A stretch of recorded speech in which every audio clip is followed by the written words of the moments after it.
Capítulo 5. Lebeziatnikov daba muestras de una turbación extrema. «Vengo por usted, Sonia Simonovna. Perdone, no esperaba encontrarlo aquí», dijo de pronto dirigiéndose a Raskolnikov. «No es que vea nada malo en ello, entiéndame, es sencillamente que no lo esperaba». Se volvió de nuevo hacia Sonia y exclamó: «Catalina Ivanovna ha perdido el juicio». Sonia lanzó un grito. «Por lo menos», dijo Lebeziatnikov, «lo parece. Claro es, pero es el caso que no sabemos qué hacer. Les contaré lo ocurrido. Después de marcharse, ha vuelto. A mí me parece que le han pegado.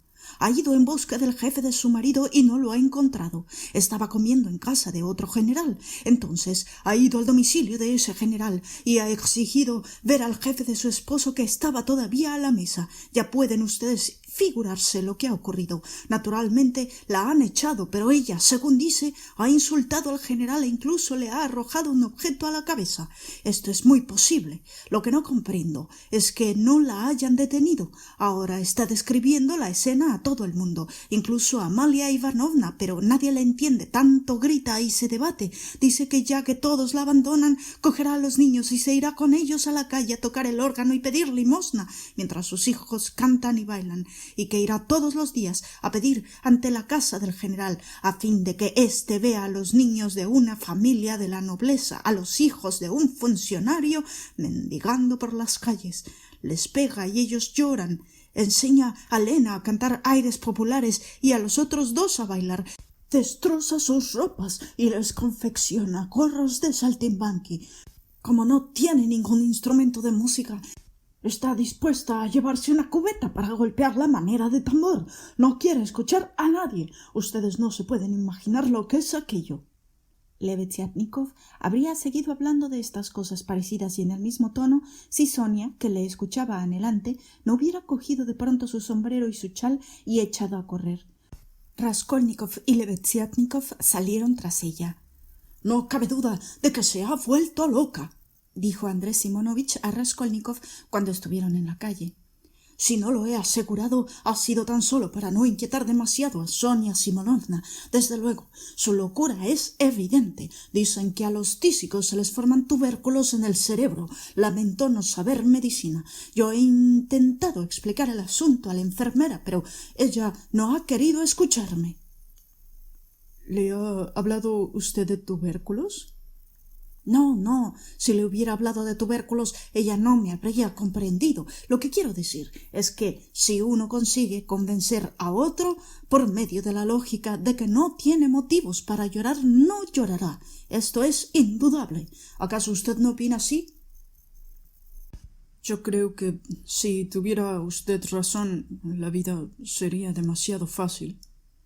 Permítame, desde luego, Catalina Ivanovna no comprendería fácilmente lo que voy a decir, pero usted no sabe que en París se han realizado serios experimentos sobre el sistema de curar a los locos solo por medio de la lógica. Un doctor francés, un gran sabio, que ha muerto hace poco, afirmaba que esto es posible. Su idea fundamental era que la locura no implica lesiones orgánicas importantes, que solo es, por decirlo así, un error de lógica, una falta de juicio, un punto de vista equivocado de las cosas. Contradecía progresivamente a sus enfermos, refutaba sus opiniones y obtuvo excelentes resultados, pero como al mismo tiempo utilizaba las duchas, no ha quedado plenamente demostrada la eficacia de su método. Por lo menos esto es lo que opino yo. Pero Raskolnikov ya no le escuchaba. Al ver que habían llegado frente a su casa, saludó a Lebeziatnikov con un movimiento de cabeza y cruzó el portal. Andrés Simonovich se repuso enseguida de su sorpresa y, tras dirigir una mirada a su alrededor, prosiguió su camino. Raskolnikov entró en su buhardilla, se detuvo en medio de la habitación y se preguntó: ¿para qué habré venido? Y su mirada recorría las paredes, cuyo amarillento papel colgaba aquí y allá en jirones, y el polvo y el diván. Del patio subía un ruido seco, incesante, golpes de martillo sobre clavos. Se acercó a la ventana, se puso de puntillas y estuvo un rato mirando con gran atención. El patio estaba desierto. Raskolnikov no vio a nadie. En el ala izquierda había varias ventanas abiertas, algunas adornadas con macetas de las que brotaban escuálidos geranios. En la parte exterior se veían cuerdas con ropa tendida. Era un cuadro que estaba harto de ver. Dejó la ventana y fue a sentarse en el diván. Nunca se había sentido tan solo. Experimentó de nuevo un sentimiento de odio hacia Sonia. Sí, la odiaba después de haberla atraído a su infortunio. ¿Por qué habría ido a hacerla llorar? ¿Qué necesidad tenía de envenenar su vida? ¡Qué cobarde había sido! «Permaneceré solo», se dijo de pronto en tono resuelto. «Y ella no vendrá a verme a la cárcel». 5 minutos después levantó la cabeza y sonrió extrañamente. Acababa de pasar por su cerebro una idea verdaderamente singular. ¿Acaso sea verdad que estaría mejor en presidio? Nunca sabría cuánto duró aquel desfile de ideas vagas. De pronto se abrió la puerta y apareció Avdotia Romanovna. La joven se detuvo en el umbral y estuvo un momento observándole, exactamente igual que había hecho él al llegar a la habitación de Sonia. Después Dunia entró en el aposento y fue a sentarse en una silla frente a él, en el sitio mismo en que se había sentado el día anterior. Raskolnikov la miró en silencio, con aire distraído. «No te enfades, Rodia», dijo Dunia. «Estaré aquí solo un momento». La joven estaba pensativa, pero su semblante no era severo. En su clara mirada había un resplandor de dulzura. Raskolnikov comprendió que era su amor a él lo que había impulsado a su hermana a hacerle aquella visita. «Oye, Rodia, lo sé todo, todo. Me lo ha contado Dmitri Prokofich. Me ha explicado hasta el más mínimo detalle. Te persiguen y te atormentan con las más viles y absurdas suposiciones. Dmitri Prokofich me ha dicho que no corres peligro alguno y que no deberías preocuparte como te preocupas. En esto no estoy de acuerdo con él. Comprendo tu indignación y no me extrañaría que dejara en ti huellas imborrables. Esto es lo que me inquieta. No te puedo reprochar que nos hayas abandonado y ni siquiera juzgaré tu conducta. Perdóname si lo hice. Estoy segura de que también yo, si hubiera tenido una desgracia como la tuya, me habría alejado de todo el mundo. No contaré nada de esto a nuestra madre, pero le hablaré continuamente de ti y le diré que tú me has prometido ir muy pronto a verla. No te inquietes por ella, yo la tranquilizaré, pero tú, ten piedad de ella. No olvides que es tu madre. Solo he venido a decirte». Y Dunia se levantó. «Que si me necesitas para algo, aunque tu necesidad supusiera el sacrificio de mi vida, no dejes de llamarme. Vendría inmediatamente. Adiós». Se volvió y se dirigió a la puerta resueltamente. «Dunia», la llamó su hermano, levantándose también y yendo hacia ella. «Ya habrás visto que Razumikine es un hombre excelente». Un leve tabor apareció en las mejillas de Dunia. «¿Por qué lo dices?», preguntó tras unos momentos de espera. «Es un hombre atractivo, trabajador, honrado y capaz de sentir un amor verdadero». «Adiós, Dunia». La joven había enrojecido vivamente. Después su semblante cobró una expresión de inquietud. «¿Es que nos dejas para siempre, Rodia? Me has hablado como quien hace testamento». «Adiós, Dunia». Se apartó de ella y se fue a la ventana. Dunia esperó un momento, lo miró con un gesto de intranquilidad y se marchó llena de turbación. Sin embargo, Rodia no sentía la indiferencia que parecía demostrar a su hermana. Durante un momento, al final de la conversación, incluso había deseado ardientemente estrecharla en sus brazos, decirle así adiós y contárselo todo. No obstante, ni siquiera se había atrevido a darle la mano. «Más adelante, al recordar mis besos, podría estremecerse y decir que se los había robado». Y se preguntó un momento después: «Además, ¿tendría la entereza de ánimo necesaria para soportar semejante confesión? No, no la soportaría. Las mujeres como ella no son capaces de afrontar estas cosas». Sonia acudió a su pensamiento. Un airecillo fresco entraba por la ventana. Declinaba el día, cogió su gorra y se marchó. No se sentía con fuerzas para preocuparse por su salud ni experimentaba el menor deseo de pensar en ella, pero aquella angustia continua, aquellos terrores, forzosamente tenían que producir algún efecto en él, y si la fiebre no le había abatido, ya era precisamente porque aquella tensión de ánimo, aquella inquietud continua, le sostenían y le infundían una falsa animación. Erraba sin rumbo fijo. El sol se ponía. Desde hacía algún tiempo, Raskolnikov experimentaba una angustia completamente nueva, no aguda ni demasiado penosa, pero continua e invariable. Presentía largos y mortales años colmados de esta fría y espantosa ansiedad. Generalmente era al atardecer, cuando tales sensaciones cobraban una intensidad obsesionante. Con estos estúpidos trastornos provocados por una puesta de sol, se dijo malhumorado, es posible no cometer alguna tontería. Uno se siente capaz de ir a confesárselo todo, no solo a Sonia, sino a Dunia. Oyó que le llamaban y se volvió. Era Lebeziatnikov, que corría hacia él. Vengo de su casa. He ido a buscarle. Esa mujer ha hecho lo que se suponía. Se ha marchado de casa con los niños. A Sonia Simonovna y a mí nos ha costado gran trabajo encontrarla. Golpea con la mano una sartén y obliga a los niños a cantar. Los niños lloran. Catalina Ivanovna se va parando en las esquinas y ante las tiendas. Lo sigue un grupo de imbéciles. Venga usted. ¿Y Sonia? Preguntó inquieto Raskolnikov mientras echaba a andar al lado de Lebeziatnikov a toda prisa. Está completamente loca. Bueno, me refiero a Catalina Ivanovna, no a Sonia Simonovna. Esta está trastornada, desde luego, pero Catalina Ivanovna está verdaderamente loca. Ha perdido el juicio por completo. Terminarán por detenerla, y ya puede usted figurarse el efecto que esto le va a producir. Ahora está en el malecón del canal, cerca del puente de N, no lejos de la casa de Sonia Simonovna, que está cerca de aquí. En el malecón, cerca del puente y a 2 pasos de casa de Sonia Simonovna, había una verdadera multitud, formada principalmente por chiquillos y rapazuelos. La voz ronca y desgarrada de Catalina Ivanovna llegaba hasta el puente. En verdad, el espectáculo era lo bastante extraño para atraer la atención de los transeúntes. Catalina Ivanovna, con su vieja bata y su chal de paño, cubierta la cabeza con un mísero sombrero de paja ladeado sobre la oreja, parecía presa de su verdadero acceso de locura. Estaba rendida y jadeante. Su pobre cara de tísica nunca había tenido un aspecto tan lamentable. Por otra parte, los enfermos del pecho tienen siempre peor cara en la calle en pleno día que en su casa, pero a pesar de su debilidad, Catalina Ivanovna parecía dominada por una excitación que iba en continuo aumento.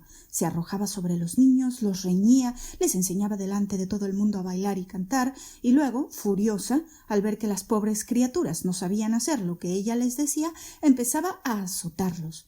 A veces interrumpía sus ejercicios para dirigirse al público, y cuando veía entre la multitud de curiosos alguna persona medianamente vestida, le decía que mirase a qué extremo habían llegado los hijos de una familia noble y casi aristocrática. Si oía risas o palabras burlonas, se encaraba en el acto con los insolentes y los ponía de vuelta y media. Algunos se reían, otros sacudían la cabeza compasivos, y todos miraban con curiosidad a aquella loca rodeada de niños aterrados. Lebeziatnikov debía de haberse equivocado en lo referente a la sartén. Por lo menos Raskolnikov no vio ninguna. Catalina Ivanovna se limitaba a llevar el compás batiendo palmas con sus descarnadas manos cuando obligaba a Polechka a cantar y a Lena y a Kolia a bailar. A veces se ponía a cantar ella misma, pero pronto le cortaba el canto una tos violenta que la desesperaba. Entonces empezaba a maldecir de su enfermedad y a llorar. Pero lo que más la enfurecía eran las lágrimas y el terror de Elena y de Kolia. Había intentado vestir a sus hijos como cantantes callejeros. Le había puesto al niño una especie de turbante rojo y blanco con lo que parecía un turco. Como no tenía tela para hacer a Lena un vestido, se había limitado a ponerle en la cabeza el gorro de lana en forma de casco del difunto Simón Zaharevich, al que añadió como adorno una pluma de avestruz blanca que había pertenecido a su abuela y que hasta entonces había tenido guardada en su baúl como una reliquia de familia. Polechka llevaba su vestido de siempre, miraba a su madre con una expresión de inquietud y timidez y no se apartaba de ella. Procuraba ocultarle sus lágrimas. Sospechaba que su madre no estaba en su juicio y se sentía aterrada al verse en la calle en medio de aquella multitud. En cuanto a Sonia, se había acercado a su madrastra y le suplicaba llorando que volviera a casa, pero Catalina Ivanovna se mostraba inflexible. —¡Basta, Sonia! —exclamó jadeando y sin poder continuar a causa de la tos. —No sabes lo que me pides. Pareces una niña. Ya lo he dicho, que no volveré a casa de esa alemana borracha. Que todo el mundo, que todo Petersburgo vea mendigar a los hijos de un padre noble que ha servido leal y fielmente toda su vida y que ha muerto, por decirlo así, en su puesto de trabajo. Aquel trastornado cerebro había urdido esta fantasía y Catalina Ivanovna creía en ella ciegamente. ¡Que ese bribón de general vea esto! Además, tú no te das cuenta de una cosa, Sonia. ¿De dónde vamos a sacar ahora la comida? Ya te hemos explotado bastante y no quiero que eso continúe. En esto vio a Raskolnikov y corrió hacia él. —Es usted, Rodion Romanovich. Haga el favor de explicarle a esta tonta que la resolución que he tomado es la más conveniente. Bien se da limosna a los músicos ambulantes. A nosotros nos reconocerán enseguida. Verán que somos una familia noble, caída en la miseria. Y ese detestable general será expulsado del ejército. Ya lo verá usted. Iremos todos los días a pedir bajo sus ventanas. Y cuando pase el emperador me arrojaré a sus pies y le mostraré a mis hijos. Protéjame, señor, le diré. Es un hombre misericordioso, un padre para los huérfanos, y nos protegerá. Ya lo verá usted. Y ese detestable general. Lena, tenez-vous droit. Tú, Kolya, vas a volver a bailar enseguida. ¡Uy, pero por qué lloras! ¿De qué tienes miedo, tonto? Señor, ¿qué puedo hacer con ellos? Le hacen perder a una la paciencia. Rodion Romanovich. Y entre lágrimas, lo que no le impedía hablar sin descanso, mostraba a Raskolnikov sus desconsolados hijos. El joven intentó convencerla de que volviera a su habitación, diciéndole, creía que levantaría su amor propio, que no debía ir por las calles como los organilleros, cuando estaba en vísperas de ser la directora de un pensionado para muchachas nobles. —¿Un pensionado? ¡Ja! ¡Esa es buena! —exclamó Catalina Ivanovna, a la que acometió un acceso de tos en medio de su risa. —No, Rodion Romanovich, ese sueño se ha desvanecido. Todo el mundo nos ha abandonado. Y ese general, sepa usted, Rodion Romanovich, que le arrojé a la cabeza un tintero que había en una mesa de la antecámara, al lado de una hoja donde han de poner su nombre los visitantes. No escribí el mío, le arrojé el tintero a la cabeza y me marché. ¡Cobardes! ¡Miserables! Pero ahora me río de ellos. Me encargaré yo misma de la alimentación de mis hijos y no me humillaré ante nadie. Ya la hemos explotado bastante, señalaba a Sonia. Polechka, ¿cuánto dinero hemos recogido? A ver, ¿cómo? 2 kopecks nada más. ¡Qué gente tan miserable! No dan nada. Lo único que hacen es venir detrás de nosotros como idiotas. ¿De qué se reirá ese cretino? Señalaba a un grupo de curiosos. De todo esto tiene la culpa Kolya, que no entiende nada. La saca una de quicio. ¿Qué quieres, Polechka? Háblame francés. Parle-moi français. Te he dado lecciones, sabes muchas frases y no hablas en francés. ¿Cómo sabrá la gente que perteneces a una familia noble y que sois niños bien educados y no músicos ambulantes? Nosotros no cantaremos cancioncillas ligeras, sino hermosas romanzas. Bueno, vamos a ver qué cantamos ahora. Haced el favor de no interrumpirme. Oiga, Rodion Romanovich, Nos hemos detenido aquí para escoger nuestro repertorio. Necesitamos un aire que pueda bailar Colia. Ya comprenderá usted que no tenemos nada preparado. Primero hay que ensayar y cuando ya podamos presentar un trabajo de conjunto, nos iremos a la avenida Nevsky, por donde pasa mucha gente distinguida que se fijará en nosotros inmediatamente. Lena sabe esa canción que se llama La casita del campo, pero ya la conoce todo el mundo y resulta una lata. Necesitamos un repertorio de más calidad. Vamos, Polia, dame alguna idea. Ayuda a tu madre.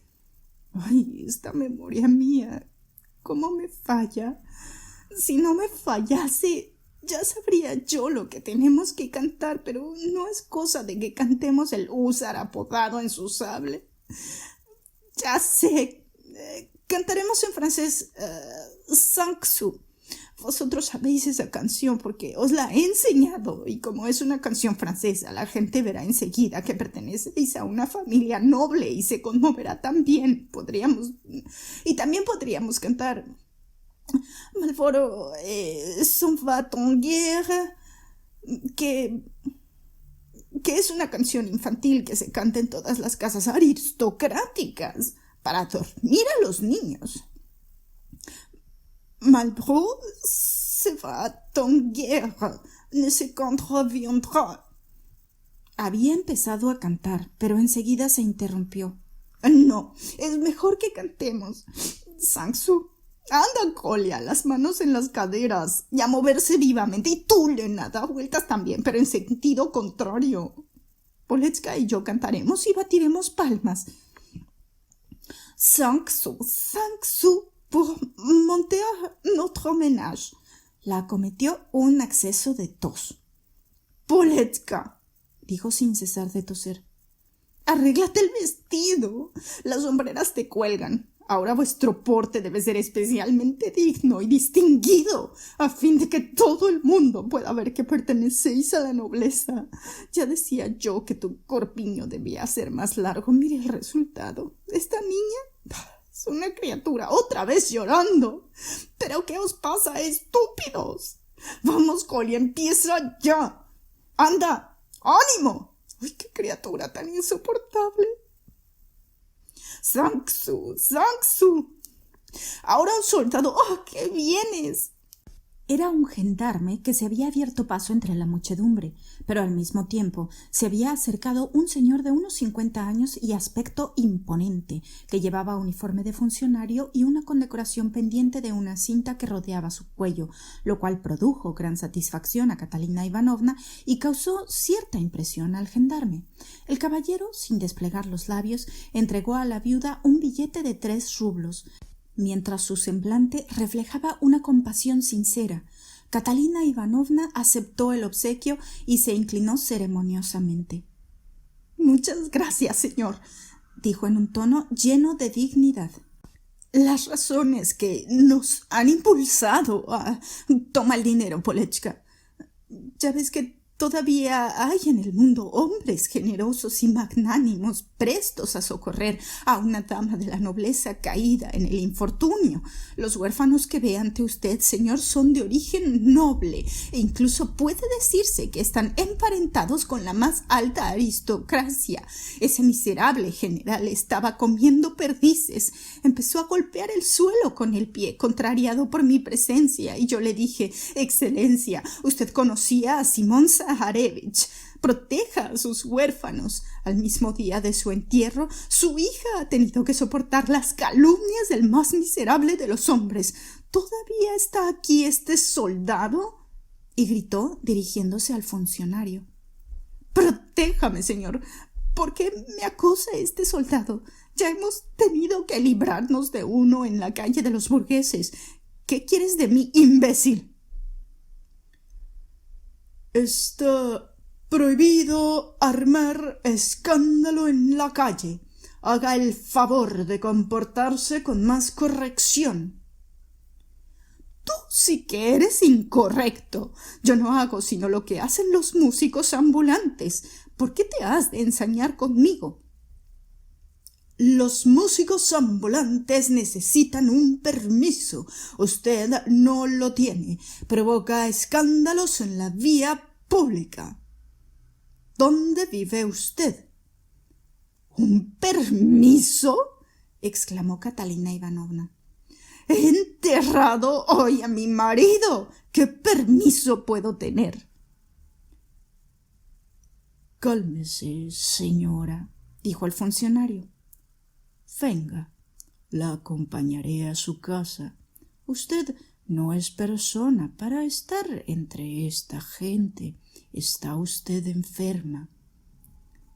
Señor, usted no conoce nuestra situación, dijo Catalina Ivanovna. Tenemos que ir a la avenida Nevsky. Sonia, ¿dónde estás? También tú lloras, pero ¿qué os pasa a todos? Kolya, Lena, ¿a dónde vais? Exclamó súbitamente aterrada. ¡Qué niños tan estúpidos! Kolya, Lena, ¿a dónde vais? Lo ocurrido era que los niños, ya asustados por la multitud que los rodeaba y por las extravagancias de su madre, habían sentido verdadero terror al ver acercarse al gendarme dispuesto a detenerlos, y habían huido a todo correr. La infortunada Catalina Ivanovna se había lanzado en pos de ellos gimiendo y sollozando. Era desgarrador verla correr jadeando y entre sollozos. Sonia y Polechka salieron en su persecución. —¡Cógelos, Sonia! ¡Qué niños tan estúpidos e ingratos! ¡Deténlos, Polya! ¡Todo lo que he hecho por vosotros! En su carrera tropezó con un obstáculo y cayó. —Se ha herido. Está cubierta de sangre. ¡Dios mío! Y mientras decía esto, Sonia se iba inclinando sobre ella. La gente se apiñó en torno de las dos mujeres. Raskolnikov y Lebeziatnikov habían sido de los primeros en llegar, así como el funcionario y el gendarme. ¡Qué desgracia!, gruñó este último, presintiendo que se hallaba ante un asunto enojoso. Luego trató de dispersar a la multitud que se hacinaba en torno de él. ¡Circulen! ¡Circulen! —¡Se muere! —dijo uno. —Se ha vuelto loca —afirmó otro. —Piedad para ella, señor —dijo una mujer santiguándose—. ¿Se ha encontrado a los niños? Sí, ahí vienen. Los trae la niña mayor. ¡Qué desgracia! Dios mío, qué desgracia. Al examinar atentamente a Catalina Ivanovna, se pudo ver que no se había herido, como creyera Sonia, sino que la sangre que tenía el pavimento salía de su boca. —Yo sé lo que es eso —dijo el funcionario en voz baja a Raskolnikov y Lebeziatnikov—. Está tísica. La sangre empieza a salir y ahoga al enfermo. Yo he presenciado un caso igual en una parienta mía. De pronto echó vaso y medio de sangre. ¿Qué podemos hacer? Se va a morir. —Llévenla a mi casa —suplicó Sonia—. Vivo aquí mismo, aquella casa, la segunda. A mi casa, pronto. Busquen un médico, señor. Todo se arregló gracias a la intervención del funcionario. El gendarme incluso ayudó a transportar a Catalina Ivanovna. La depositaron medio muerta en la cama de Sonia. La hemorragia continuaba, pero la enferma se iba recobrando poco a poco. En la habitación, además de Sonia, habían entrado Raskolnikov, Lebeziatnikov, el funcionario y el gendarme, que obligó a retirarse a algunos curiosos que habían llegado hasta la puerta. Apareció Polechka con los fugitivos que temblaban y lloraban. De casa de Kapernaumov llegaron también primero el mismo sastre, con su cojera y su único ojo sano, y que tenía un aspecto extraño con sus patillas y cabellos tiesos. Después su mujer, cuyo semblante tenía una expresión de espanto, y en pos de ellos algunos de sus niños cuyas caras reflejaban un estúpido estupor. Entre toda esta multitud apareció de pronto el señor Svidrigailov. Raskolnikov le contempló con un gesto de asombro. No comprendía de dónde había salido.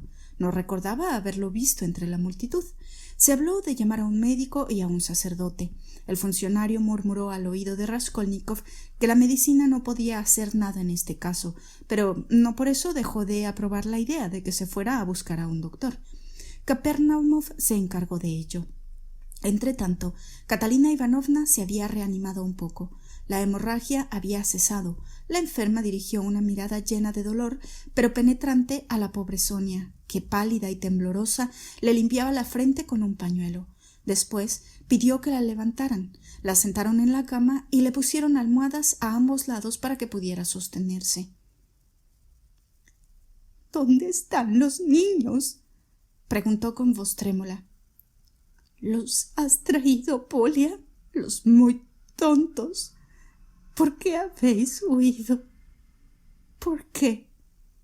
La sangre cubría aún sus delgados labios. La enferma paseó la mirada por la habitación. Aquí vives, ¿verdad, Sonia? No había venido nunca a tu casa y al fin he tenido ocasión de verla. Se quedó mirando a Sonia con una expresión llena de amargura. Hemos destrozado tu vida por completo. Polia, Lena, Kolia, venid. Aquí están, Sonia. Tómalos. Los pongo en tus manos. Yo he terminado ya. Se acabó la fiesta. Acostadme. Dejadme morir tranquila. La tendieron en la cama. ¿Cómo? ¿Un sacerdote? ¿Para qué? ¿Es que a alguno de ustedes les sobra un rublo? Yo no tengo pecados. Dios me perdonará. Sabe lo mucho que he sufrido en la vida. Y si no me perdona, ¿qué le vamos a hacer? El delirio de la fiebre se iba apoderando de ella. Sus ideas eran cada vez más confusas. A cada momento se estremecía, miraba el círculo formado en torno del lecho, los reconocía a todos. Después volvía a hundirse en el delirio. Su respiración era silbante y penosa. Se oía en su garganta una especie de hervor. Yo le dije, Excelencia, exclamó deteniéndose después de cada palabra para tomar aliento. Esa Amalia Ludvikovna, Lenia, Kolia, las manos en las caderas, vivacidad, mucha vivacidad, ligereza y elegancia, un poco de taconeo, a ver si lo hacéis con gracia. Du hast Diamanten und Perlen. ¿Qué viene después? Du hast die schönsten Augen. Mädchen, was willst du mehr? Qué falso es esto. Was willst du mehr? Bueno, ¿qué más dijo el muy imbécil? Ya recuerdo lo que sigue. En los mediodías ardientes de los llanos del Daguestán. Ah, cómo me gustaba, cómo me encantaba esta romanza, Polechka. Me la cantaba tu padre antes de casarnos. ¡Qué tiempos aquellos! Esto es lo que debemos cantar.